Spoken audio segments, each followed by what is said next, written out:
Assalamualaikum warahmatullahi wabarakatuh dan salam sejahtera.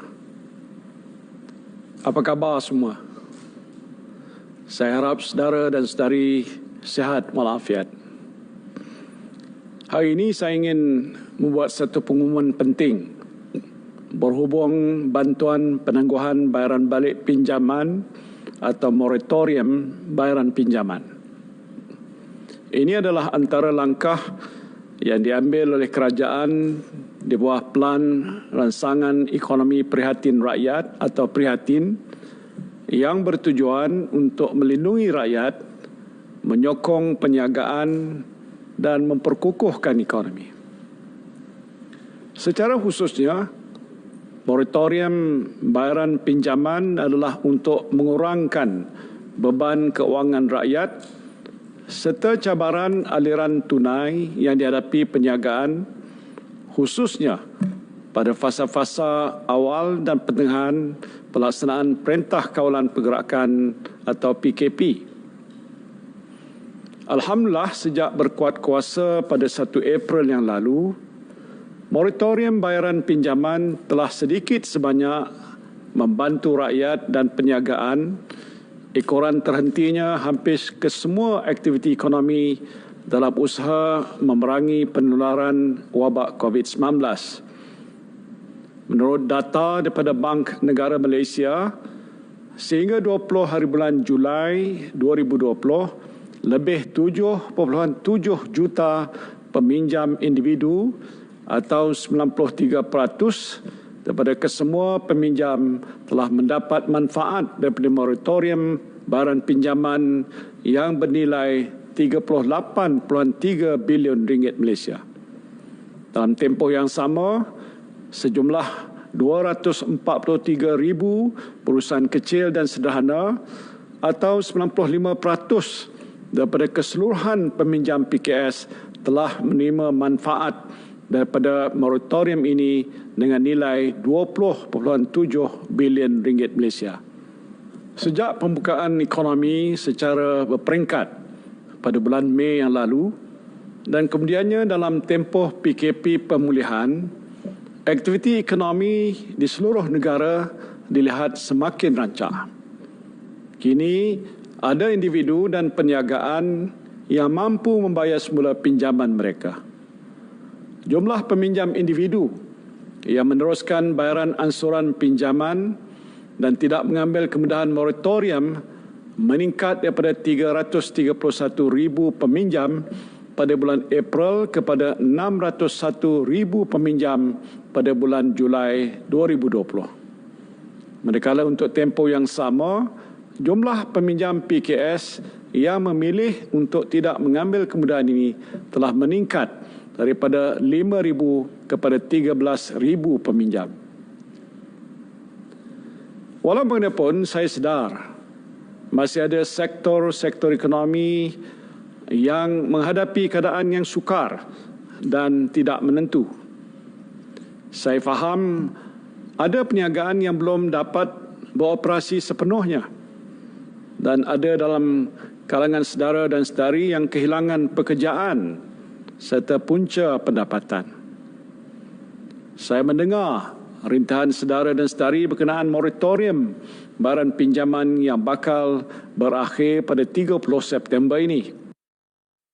Saya juga tahu ramai yang berharap agar moratorium ini dilanjutkan.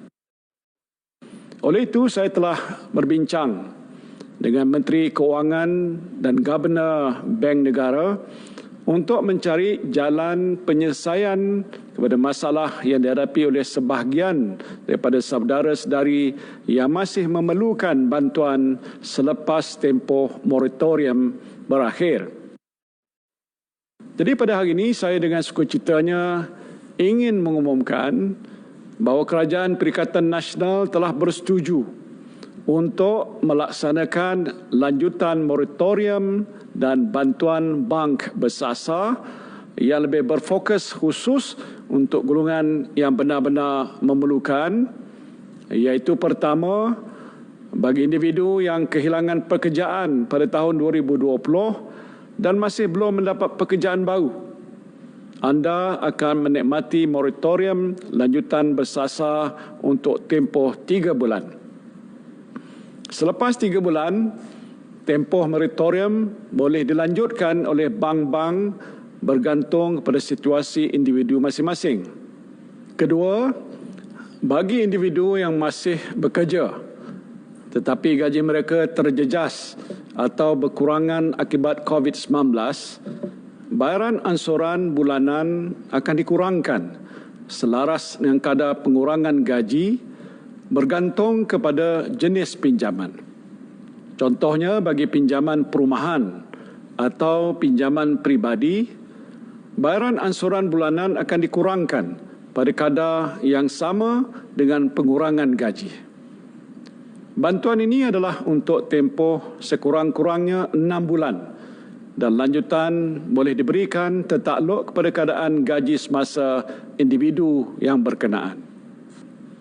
Di samping itu, bank-bank telah memberikan komitmen untuk membantu semua peminjam individu atau PKS, baik peniaga, penjaja atau mereka yang bekerja sendiri yang turut terkesan akibat COVID-19.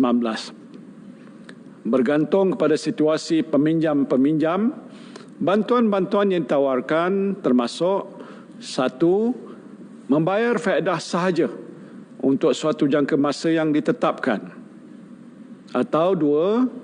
Memanjangkan tempoh keseluruhan pinjaman bagi mengurangkan pembayaran balik bulanan, atau 3. Memberi pelepasan lain sehingga peminjam mencapai kedudukan kewangan yang lebih stabil. Bagi pinjaman sewa beli pula, pihak bank akan turut menawarkan pilihan penjadualan ansuran yang bersesuaian tertakluk kepada akta sewa beli. Contohnya, memanjangkan tempoh bayaran balik pada kadar ansuran bulanan yang lebih rendah. Langkah-langkah ini dijangka akan memanfaatkan 3 juta individu dan PKS. Sekiranya lebih ramai memerlukan bantuan, institusi perbankan telah memberikan komitmen untuk mempertimbangkan bantuan yang sewajarnya. Justru peminjam yang layak bolehlah menghubungi bank masing-masing untuk membuat permohonan mulai 7 Ogos 2020. Saya berharap lanjutan moratorium dan bantuan bank bersasar ini akan dapat meringankan beban saudara dan saudari yang terjejas dengan masalah ekonomi akibat pandemik COVID-19. Keputusan yang dibuat oleh kerajaan ini dengan kerjasama institusi perbankan di negara kita diharapkan dapat menyokong kemampanan perniagaan, membantu usaha memulih serta melonjakkan semula ekonomi negara dan menjamin kesejahteraan hidup anda semua. Dengan pengumuman ini, saya harap Mak Cikiah, Pak Saleh, Encik Lee, Puan Rani, Encik Douglas, malahan semua rakyat Malaysia dapat menarik sedikit nafas lega sementara kerajaan dan pihak industri berusaha untuk memulihkan semula ekonomi negara kita. Saya cuma nak berpesan, jaga kesihatan, jaga diri baik-baik. Virus COVID-19 masih ada di luar sana. Jadi demi kebaikan anda dan kita semua, sentiasalah amalkan penjarakan sosial, pakai pelitup muka di tempat awam, elakkan tempat yang sempit dan sesak, dan jangan rasa kekok untuk amalkan norma baru dalam kehidupan kita. Sama-samalah kita berdoa, semoga kita semua dihindari daripada jangkitan virus COVID-19.